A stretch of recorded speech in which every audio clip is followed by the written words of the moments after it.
Students to our today's new video. आज हम ATP synthase के बारे में पढ़ने वाले हैं। एटीपी सिंथेस एक ऐसा प्रोटीन है जो दो सब यूनिट से बना होता है, F0 और F1, और ये दोनों सब यूनिट मिलकर एक प्रोटीन बनाती है जो है एटीपी सिंथेस। एटीपी सिंथेस के नाम में ही है, यानी कि ये एटीपी का सिंथेसिस करता है। और एटीपी हमारी बॉडी की, हमारे सेल की सबसे यूजफुल एनर्जी करेंसी है। और एटीपी हमारे बॉडी में हर फंक्शनिंग मॉलिक्यूल के अंदर, हर फंक्शनिंग प्रोसेस के अंदर एटीपी लगता है। और एटीपी के यूज से हमें एनर्जी मिलती है। सेल के ट्रांसपोर्ट मैकेनिज्म हुआ, मेम्ब्रेन ट्रांसपोर्ट हुआ, या कोई मॉलिक्यूल को अंदर से बाहर लाना है, या मॉलिक्यूलर ट्रांसपोर्ट, हर चीज के अंदर एटीपी लगता है। तो ये एटीपी सिंथेसिस कैसे होता है? तो स्टूडेंट, एटीपी का सिंथेसिस होता है एक प्रोसेस से, उसे कहते हैं ऑक्सीडेटिव फॉस्फोराइलेशन। Oxidative phosphorylation. तो स्टूडेंट, ये ऑक्सीडेटिव फॉस्फोराइलेशन के अंदर एटीपी सिंथेज, ये प्रोटीन का रोल है। और यहाँ पर जो एंजाइम इन्वॉल्व है वो है एटीपी सिंथेटेज। एटीपी सिंथेटेज, ये एंजाइम इन्वॉल्व है। तो स्टूडेंट, एटीपी सिंथेज, यहाँ पर एटीपी का सिंथेसिस के लिए हमें चाहिए H+ आयंस। क्या चाहिए स्टूडेंट्स? H+, यानी प्रोटॉन्स चाहिए स्टूडेंट्स। हमें क्या चाहिए? प्रोटॉन्स। और फिर हम इस प्रोटॉन्स का यूज कर प्रोटॉन मोटिव फोर्स बनाते हैं, जिसे पीएमएफ कहते हैं। और पीएमएफ का यूज कर हम 3 प्रोटॉन्स यानी 3H+ का यूज कर एक एटीपी सिंथेसाइज करते हैं। क्या करते हैं स्टूडेंट्स? 3H+ का यूज कर एक एटीपी सिंथेसाइज करते हैं। तो ये है स्टूडेंट एटीपी का फ्लो चार्ट, एटीपी का सिंथेसिस का फ्लो चार्ट। पर एटीपी के सिंथेसिस के अंदर सबसे मेन इंपॉर्टेंट रोल प्ले करता है वो है एटीपी सिंथेज का प्रोटीन। और ये एटीपी सिंथेज का प्रोटीन प्रेजेंट होता है इनर मेम्ब्रेन और ट्रांस मेम्ब्रेन के बीच के अंदर। ये एक ट्रांस मेम्ब्रेन सब यूनिट भी होता है और एक आउटर मेम्ब्रेन सब यूनिट भी होता है। तो स्टूडेंट्स, जब हमारे सेल के अंदर इलेक्ट्रॉन ट्रांसपोर्ट चेन यानी ईटीसी फंक्शनिंग में होता है, तब बहुत सारे H+ आयंस हमारे सेल के अंदर क्रिएट होते हैं। और ये सब H+ आयन एक प्रोटॉन ग्रेडियंट बनाते हैं। क्या बनाते हैं स्टूडेंट्स? Proton gradient. तो इसी प्रोटॉन ग्रेडियंट का हम यूज कर प्रोटॉन मोटिव फोर्स बनाते हैं। और इस प्रोटॉन मोटिव फोर्स का यूज करने वाले सब यूनिट है वो है F0 और F1 सब यूनिट। तो स्टूडेंट्स, ये दोनों सब यूनिट के बारे में हमें अच्छी तरह से पता होना चाहिए, तब जाके हम एटीपी सिंथेज और एटीपी सिंथेसिस का पूरा मैकेनिज्म समझेंगे।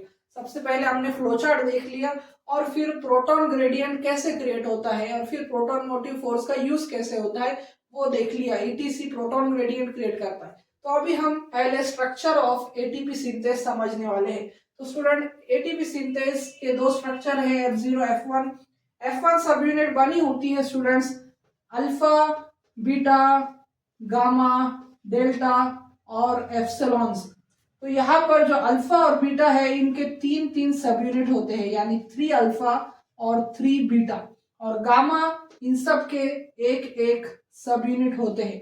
और जो ये नीचे का आपको ये स्ट्रक्चर दिख रहा होगा, ये बना है स्टूडेंट 3 अल्फा और 3 बीटा से, इसीलिए इसे हेक्सामेरिक स्ट्रक्चर कहते हैं। क्या कहते हैं स्टूडेंट? इसे हेक्सामेरिक स्ट्रक्चर कहते हैं।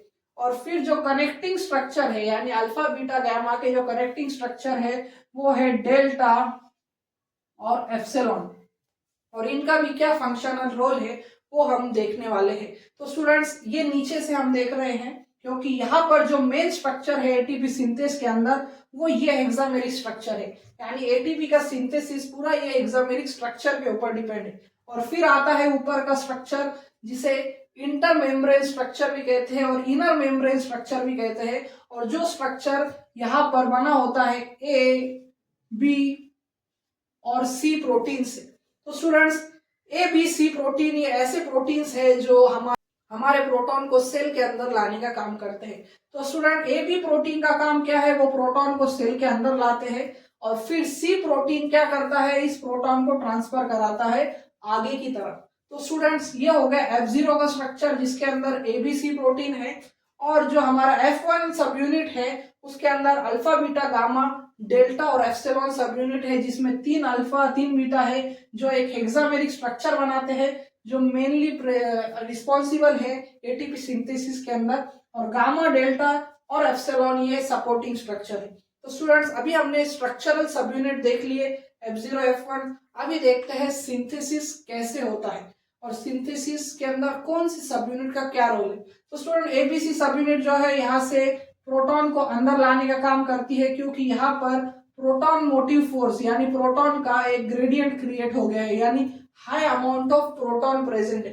तो इस प्रोटॉन ग्रेडियंट को अंदर लाने का काम AB सब यूनिट करती है और फिर C सब यूनिट इसे ट्रांसफर कराती है रोटेट होकर, क्योंकि C सब यूनिट का काम क्या है स्टूडेंट, C सब यूनिट भी रोटेट करती है, यानी हमारी F0 सब यूनिट भी रोटेट करती है और F1 सब यूनिट भी रोटेट करती है। तो स्टूडेंट C सब यूनिट रोटेट करती है और फिर ये ट्रांसफर कराती है H+ को, और फिर H+ ट्रैवल होते हैं ये लूप के थ्रू, जिसे हम गामा सब यूनिट कहते हैं। और गामा सब यूनिट हेल्प करती है इन H+ को ट्रांसफर करने में किधर, अल्फा और बीटा सब यूनिट के पास। तो यहाँ पर जैसे कि 3 अल्फा है और 3 बीटा है, तो यहाँ पर जो मेन इंपॉर्टेंट रोल है यानी एटीपी सिंथेसिस का इंपॉर्टेंट रोल प्ले होता है बीटा सब यूनिट के अंदर। तो स्टूडेंट बीटा सब यूनिट क्या करती है, बीटा सब यूनिट रोटेट होती है 120 डिग्री, यानी हमारी जो ये बीटा सब यूनिट है वो 120 डिग्री रोटेट होती है, ये ऐसी घूमती है स्टूडेंट्स, और ये 120 डिग्री रोटेट होती है और इस रोटेशन के अंदर ये एटीपी का सिंथेसिस करती है। और एक कंप्लीट रोटेशन के अंदर, जैसे कि आपने हाइड्रोथर्मल पावर प्लांट देखा होगा, हाइड्रोथर्मल पावर प्लांट के अंदर क्या होते हैं, ब्लेड्स लगे होते हैं, और जैसे ही पानी का फोर्स आता है वो ब्लेड क्या करते हैं स्टूडेंट, रोटेशन का काम करते हैं। उसी तरह से जब प्रोटॉन्स ये F0 सब यूनिट के पास से गुजरते हैं और ये जो पाइप है हमारा गामा सब यूनिट उससे थ्रू आते हैं, तो इस प्रोटॉन का जो प्रेशर है स्टूडेंट्स, तो ये प्रेशर क्या करता है, ये हमारा बीटा सब यूनिट के फैन को क्या कराता है, रोटेट कराता है। और इस रोटेशन के अंदर एटीपी को सिंथेसिस करने के लिए, बाइंडिंग करने के लिए 3 फॉर्म बनते हैं, जिसे बीटा सिंथेसिस के 3 फॉर्म कहते हैं। और उन 3 फॉर्म का नाम है स्टूडेंट्स, एक है लूज फॉर्म, एक है ओपन फॉर्म और एक है क्लोज्ड फॉर्म। तो स्टूडेंट्स ये तीनों फॉर्म बनते हैं हमारे बीटा सब यूनिट के रोटेशन के अंदर, और इन फॉर्म का क्या रोल है वो हम देखने वाले हैं। हम सबको पता है कि एटीपी सिंथेसिस होता है एक रिएक्शन के थ्रू, जिसमें एडीपी प्लस आईपी यानी इनऑर्गेनिक फॉस्फेट बाइंड होते हैं और एटीपी फॉर्म होते हैं। तो स्टूडेंट्स हमारा जो ये प्रोटॉन मोटिव फोर्स है वो रोटेट कर रही है हमारे बीटा और अल्फा हेक्सामेरिक सब यूनिट को, यानी फैन, जो हाइड्रोथर्मल पावर प्लांट के अंदर पानी के प्रेशर से फैन घूमता है और फिर उससे इलेक्ट्रिसिटी बनती है। उसी तरह से हम यहाँ पर एनर्जी बना रहे हैं। तो स्टूडेंट सबसे पहला लूज फॉर्म है। लूज फॉर्म में क्या होता है, लूज फॉर्म में एडीपी प्लस पीआई या आईपी असेंबल होते हैं। फिर ओपन फॉर्म के अंदर ये तीनों एडीपी प्लस आईपी बाइंड होते हैं। और क्लोज फॉर्म के अंदर क्या होता है, क्लोज फॉर्म के अंदर एडीपी प्लस आईपी पूरी तरह से बाइंड हो चुके हैं और इनसे बन चुका है एटीपी।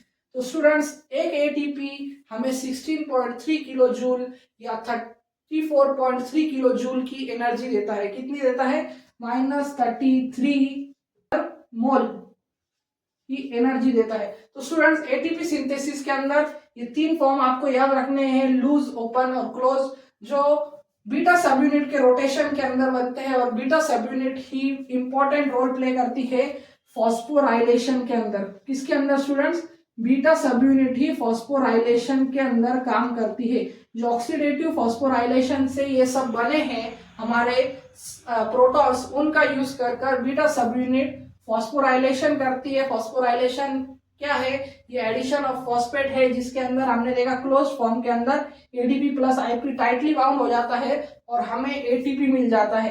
तो स्टूडेंट्स ये सब कैसा हो रहा है, यहाँ पर बहुत सारी भीड़ है H+ की, फिर ये पानी के फॉर्म में यहाँ से गुजर रही है जोर में, ये बहुत ही प्रेशर में आई गामा सब यूनिट से, फिर इसने क्या किया, यहाँ पर घुसी हमारे हेक्सामेरिक सब यूनिट को रोटेट किया, रोटेट करने से पावर जनरेट हुई, फिर क्लोज, ओपन और क्लोज स्ट्रक्चर फॉर्म हुए, एडीपी प्लस आईपी हुआ और फिर एटीपी फॉर्म हुआ। एटीपी 33 किलो जूल पर मोल की एनर्जी देता है, -33 किलो जूल की जो ब्रेक होने पर, और इसलिए ये एक हाई एनर्जी कंपाउंड भी है। हमने और फ्लोचार्ट भी देखा और हमें सबको पता लगा कि 3H+ का यूज करने पर एक एटीपी फॉर्म होता है। तो स्टूडेंट्स, आज हमने एटीपी सिंथेस का सबसे पहले फ्लोचार्ट देखा, उसके अंदर ईटीसी का क्या रोल है, कहाँ से प्रोटॉन मोटिव फोर्स जनरेट होता है, और फिर हमने देखा सब यूनिट्स का क्या रोल है, बीटा का, अल्फा, बीटा, गामा, डेल्टा का, और फिर बीटा सब यूनिट कैसे फॉस्फोराइलेशन कराता है लूज ओपन क्लोज स्ट्रक्चर के थ्रू, और एडीपी प्लस आईपी को बाइंड कराकर एक एटीपी मॉलिक्यूल को सिंथेसाइज कराता है, जो एक हाई एनर्जी कंपाउंड है, सेल्यूलर एनर्जी करेंसी है। तो स्टूडेंट्स, ये था मेरा वीडियो एटीपी सिंथेस के बारे में। मुझे उम्मीद है कि आपका कंसेप्ट एटीपी सिंथेस के बारे में क्रिस्टल क्लियर हो चुका होगा, और ऐसी ही वीडियोस के लिए मेरे चैनल को लाइक करें, शेयर करें और सब्सक्राइब करना ना भूलें। Thank you for watching.